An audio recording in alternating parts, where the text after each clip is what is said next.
We encourage all the shops to open because we just went to a Jabulani Mall. We went inside there. Everybody was happy. The manager of the center was happy. He even spoke to us. Nothing broke. So the politicians must stop sending people to dig roads.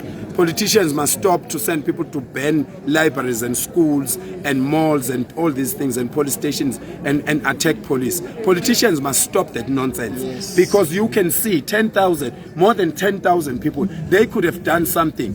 These police are too small the number of police is too small to contain this number of people. But they did not do that because people don't do those things. It is politicians who send people to go do the wrong things. We are here now. We are leading these people. We are going to make sure that we project our South Africans as sensible people, as responsible people, as law-abiding people. And that's why they gave us all these names, vigilantes, xenophobia, and they all failed dismally. You know, even those that came with the trying to cause war in South Africa, saying we are funded by Israel, they were lying. Israel can't fund us because we don't believe in that nonsense that they are doing there. So we can't take money from Muslims, we can't take it from Israel, we can't take it from anyone, we can't take it from our own black people if the motive is not right. We want people who are going to fund this thing, they must fund the cause and they must stay away from it. If you are a politician, you want to put money in this thing,